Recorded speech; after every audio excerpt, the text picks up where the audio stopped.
my gosh, I'm so excited that we are here. I'm gonna give you an oldie but a goodie because I just love this joke. I just love this joke, but you'll see the reference, the metaphysical reference in a minute.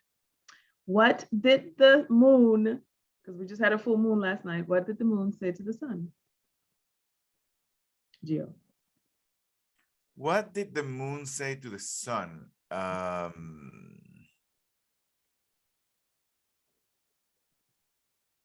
don't know. I know this one, Dr. Ogando. The moon said to the sun, oh, you're so big and you can't even come out at night. That is your go-to joke. And that's the joke, Dara. I even have that one memorized.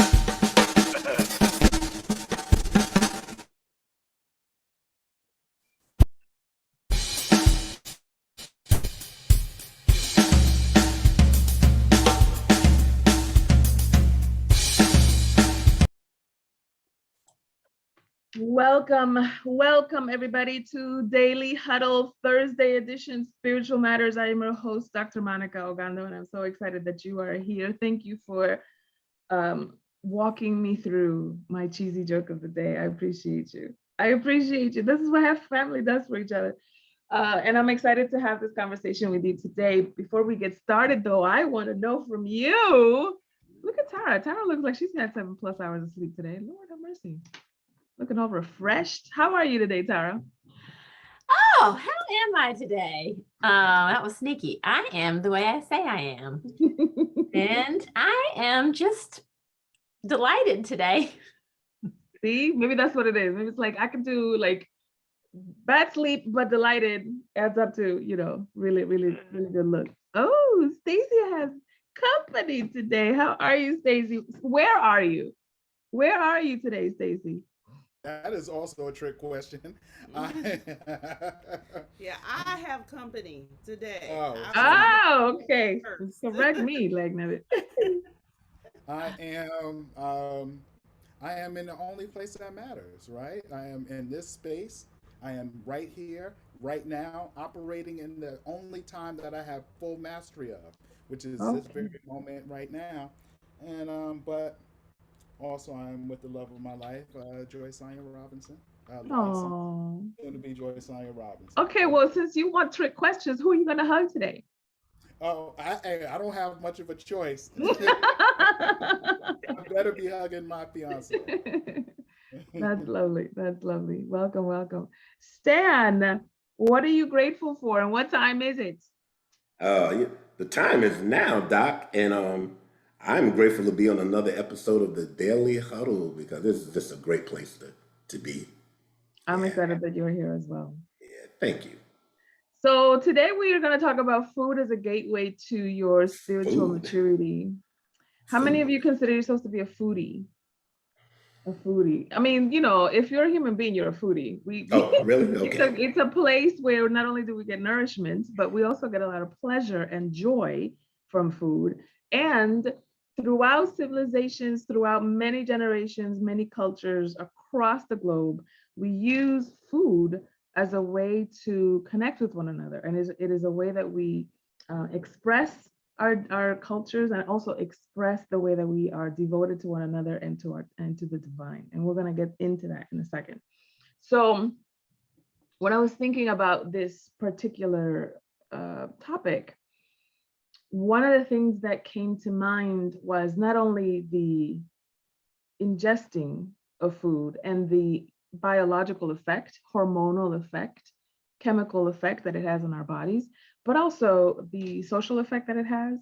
And not only in the ingesting of food, but also in the preparation and the harvesting of food, right? Agriculture and cuisine and so forth. So there's so many layers to how food can be a gateway to your spiritual maturity, from planting it to taking care of it and gardening it, to then extracting and harvesting it, to cooking and preparing it, to serving it.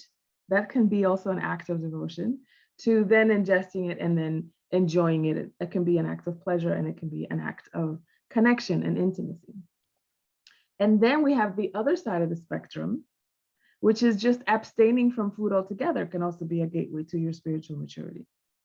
Because it is so imbued in our present culture, not only with the ingesting of it, but it's everywhere. You can't go down the street without a billboard about some food or a restaurant advertisement, or, you know, somebody else inviting you to something. Whenever somebody invites you to connect with them, it's usually to break bread, whether it's just a coffee date or a breakfast or lunch or dinner or drinks or whatever it is. It's some kind of ingesting in order to connect. And we use food kind of like as an excuse for it, right? And so I wanted to talk today about some of the ways that we do that, so that you can do it more deliberately and intentionally, and so that you can see even your day-to-day activities, such as eating, such as sleeping, such as just moving about in your physical body, as an act of spiritual growth. Are we game for that? Are we game for that? Okay, good, good. So, your diet is one major way that you can harmonize the systems in your body to function optimally and increase your energetic vibration to access your spirituality. Now, are you familiar with the chakras? We're here, we know about chakras here? Okay, good. So you also know that your chakras are aligned with your hormonal glands in your body. Did you know that? Oh, yes. So for example, when we talk about the 6th and the 7th chakra, we're talking about the third eye or the crown chakra. We're really talking about the pineal and the pituitary glands. And the pineal and the pituitary glands are, well, if you know anything about your biology, then you know the pineal gland works in conjunction with the pituitary gland, and the pituitary gland instructs the other glands in your body to secrete certain hormones. Those hormones produce certain emotional reactions. That's why we are emotionally compelled to detest certain things and to love certain things, because it generates an emotional reaction inside of us. And it's hormonal. And the pituitary gland is like the ship's captain for our actions from an enzyme and hormone point of view. So if the pineal gland, which is also here, is calcified with nanocrystals or with plastics or with other foreign objects in our diet, it won't communicate to the pituitary gland effectively, thus cutting off our spiritual connection. So the pineal gland is the one that's up here that is associated with the crown chakra, and the pituitary gland is the one that's associated with your third eye. So what are some of the ways that you can decrease, that you can enhance your spiritual connection through food? I'm going to give you some tips. I'm going to give you 5 tips. The first one is to decrease fluoride. Fluoride is in your food, and it impedes this ability to open the gateway to the soul, also known as the pineal gland. So you want to switch to like a fluoride-free toothpaste, fluoride-free water whenever possible, and to break up the nanocrystals that may already reside inside of your pineal gland, you want to use some low dosages of oregano oil, or add lemon into your water or your salads, et cetera, et cetera. It's good for you. Lemon is good for you. Which brings me to the second tip. And the second tip is to alkalize your body. That's why one of our tenets here is to eat more plant-based foods, because when you eat more plant-based, such as greens and fruits and nuts and beans and other vegetables, that helps to raise your energetic frequency. And acidic foods like sugar or coffee or alcohol or fried foods or pasta, etc., it makes it harder to connect spiritually because they slow down your digestion. They increase inflammation and they reduce the energy available for your upper chakras. Now, it's not necessarily that it's a bad thing that that you eat acidic foods and that it lowers your vibration. This is not a bad thing, and let me explain what I mean. There are so many times in our culture where we kind of live up here, where we do a lot of thinking, a lot of strategizing, a lot of mental stuff, a lot of intellectualizing even our feelings. So when you use food to bring yourself back down, it grounds you and it connects your upper chakras and your lower chakras in that way. But that's if you use it judiciously, not to escape and not to numb yourself out, right? So that's the second tip, is to alkalize your body. The third one is to eat healthy fats, because the healthy fats in plants, for example, are essential to connectivity in your brain. Did you know that your brain depends 90% on water and on fats. Did you know that? It feels like my brain is my friend. When you say things like that, like you need water and fats, it feels like, okay, she's my friend. I like her. Avocados, plant-based oils, nut-based oils, those are all great sources of fat. Coconut and hemp seeds and pumpkin seeds, all of those contain healthy fats as well.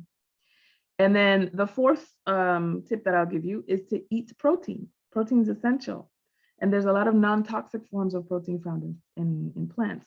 Protein is what your muscles are made of. And you need your muscles to move. You need your muscles to be flexible and to navigate your physical environment. The fifth tip that I'm going to give you is to access your upper chakras, to access your connection to spirituality, and to have your body systems operate and function harmoniously. You want to connect to yourself. And we talked about a perfect way of connecting to yourself last week when we talked about your body as a gateway to spiritual maturity. Two of the ways that you use your body to access spiritual maturity is dancing and sex. Oh my gosh, I know. Right. Gio's like, sign me up. You telling me to dance, have sex, and eat? Lord have mercy. I love this kind of spirituality. So when we can use, like I said, the day-to-day things that we do on a day-to-day basis, eating or enjoying somebody else's company, or using our bodies as to denote devotion and connectivity and intimacy, then these are gateways to your spirituality that you won't necessarily, like, we don't think about it in an automatic way, right? But when you think about divine intelligence, the first law in divine intelligence is law of order, right? So then it's like, well, if it's here, then it must be useful. If it's natural and automatic, then it must serve a purpose such that you don't even have to think about it. You don't have to force yourself, right? So like being hungry or wanting food is an automatic instinct that you're born with. The first thing that babies do when they come out of the womb is, can I get some food, right? And so you want to use these tips that I just gave you to connect your body and to nourish your body in such a way that it is available for your spiritual connection. Because how many of you know that if you are stuck in survival mode, you're not available to have a higher level conversation? It's one of the reasons why it's so interesting to watch how much of our culture is devoted to keeping you thinking about survival things, and to keep you thinking in fear, for example, or scarcity, because if you're in survival mode, then you're not available for that higher level thinking. Not only critical thinking of just being able to contemplate and consider what you're currently going through, but also just a higher level of thinking in terms of imagining possibility, right? So not just critically accepting or debating what is, but also imagining a new what is, right? Those are all higher level forms of thinking that aren't available if you don't nourish yourself properly, and if you don't connect to yourself properly. Let me see, what else do I want to say? I did mention that food is also culturally a way that we connect to one another through ritual. And you have seen the way that we use food in ritual, for example, when there are offerings. In certain cultures and in certain religious traditions, food is an offering that you have towards either a deity in that spiritual tradition, or to a particular concept, such as, for example, offering the food the harvest that you bring into the house or to the family. And then when you cook it and prepare it, some people around the table, they'll say grace, for example, and express gratitude for the nourishment that they're about to receive. So those kinds of rituals are ways in which we use food to connect spiritually to each other and to presence our spiritual identity. And like I said, fasting or abstaining from food is another way that we can use food as a gateway to our spirituality. Some of you know that for the past 20 years or so, one of my annual rituals is 40 days of water fasting. And let me tell you that only the first 3 days are an impossible task because it takes about 72 hours for your body to get rid of whatever foods is in your system. And then after that, because your stomach doesn't have any, the stomach acids don't have any food to interact with, it stops sending the ghrelin as a hormone to the brain to say, hey, I'm hungry, I need some more money. Listen to me, more money, more food. See how my stomach is, yeah, Stacey, you get it. You get it. Whoa. What is this hormone that tells you that you're hungry and you go 40 days without food? I can do it one day for a colonoscopy and it kills me. Could you say that again? Yes, ghrelin. It's spelled Ghrelin, ghrelin. And the other one that's kind of like a sister to ghrelin is leptin, Leptin. So when your body, you may have noticed this in yourself and in other species, that when we are, for example, sick, or when we are worried or stressed, there's some people that go the opposite way. When you're stressed or sick, they go overeating, right? But the natural form that your body does is that when it's fighting off infection, when it's fighting off disease, when it's fighting off external stressors, it says, hold on, let me just shut down this, because digestion takes a lot of energy. And so the body says, let me just shut down this digestion thing so I can focus on what we need to survive. We need to fight off this infection. We need to fight off this stressor. We need to fight off this external influence. And so I need all hands on deck. Stop eating, stop digesting, so that we can focus on handling this thing, right? And so this ritual of this 40-day fasting is a personal thing. I'm not telling you to do 40 days, okay? Lord have mercy. Tara, one is fine. But what happened was that when I was in my 20s, I was diagnosed with cervical cancer and given about a year to live. And I remembered in my research that fasting is one of the ways that human beings have healed themselves through generations, through millennia. Historically and culturally, it is one of the ways in which we also connect to the divine. And I remember in the Bible, it said that Jesus spent 40 days in the desert. There's a lot of meaning to that. It wasn't necessarily a historical event, but you know what I mean. And I decided that I was going to do that. I decided that I was going to do a 40-day fast to clean out my system, to let my system heal itself, to build up white blood cell count, and so that we can fight off whatever external, internal thing was attacking itself. Because cancer is really just you turned against yourself, right? It's using your life force to kill you. And so I wanted to set all of that aside, and that's how the 40-day ritual started. However, what happened was that after those 40 days, I spent 60 days eating raw foods, and I repeated that cycle of just 40 days fasting, 60 days raw food, 40-day fasting, 60-day raw foods, and I spent a year doing that. And by the time that I got back to my oncologist, he was like, congratulations, your cancer is gone. I was like, first of all, it's not my cancer. Okay, I didn't buy it. We're not dating. It's not mine. Okay. Number one. Number two, cancer being in remission means it's going to be right back. And this thing is not in remission, it's gone. So let's just be clear about what we're speaking into existence. Okay. And then the third thing, I will die eventually. I know that, because he was kind of like dismissive. I don't know if you ever had this experience with medical doctors. Sometimes they can be a little condescending. And I was like, I know I'm going to die. This is not, youthful ambition. I'm just not going to die of cancer, and not this year. So let's just be clear about that. And that was almost 20 years ago. And one of the things that I decided to do was, as a remembrance of that journey, was to do it on an annual basis. And it's a great way for clearing myself, etc. I usually do it in the wintertime. And the reason why I do it in the wintertime, after the winter solstice and into February, is because the wintertime is usually when, in nature, nothing is happening externally. And it's so interesting to me that our culture is designed to be the opposite of what nature is calling you to do. When nature's calling you to shut things down, that's when we get really busy with holiday parties and candy, this. And after September's like going back to school, and then it's Halloween, and then it's Thanksgiving, and then it's Christmas, and then it's New Year's, and then it's Valentine's Day. And it's just like, oh my God, all this sugar, all these carbs, all these reasons to feed, and to be distracted with just stuff in your face. So that's why I choose it to be fasting time, because that gives me an excuse to not go to holiday parties or get drunk, but also a great opportunity to just presence myself. So I want to open it up and start this dialogue we started off with Tara's disbelief and shock and dismay. So I wanted to open it up to more questions and more dialogue. Cece's here. Welcome, Cece. Hey, I'm so glad you are talking about this. Thank you so much. That fasting thing, I do it once a week.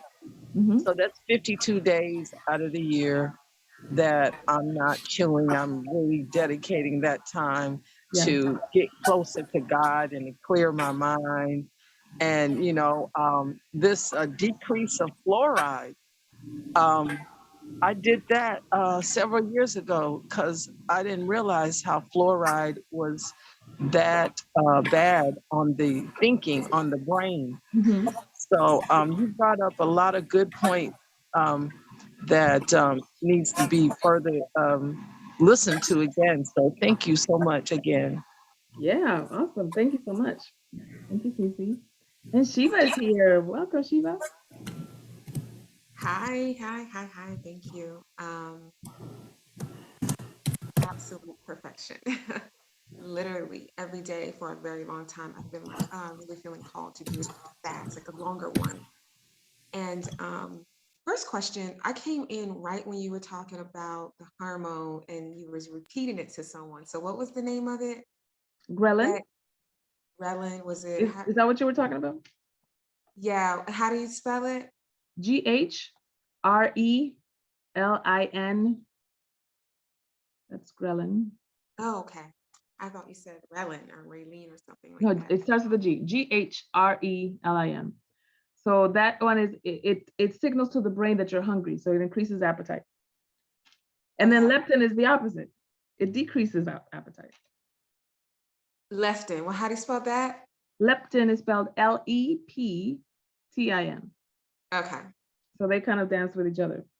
It's like the two pistons in one engine, right? So that, you know how you said some people, they overeat when they are stressed. That's me. We'll just start eating, you know. Stacey's like, confessions. Gio's like, confessions.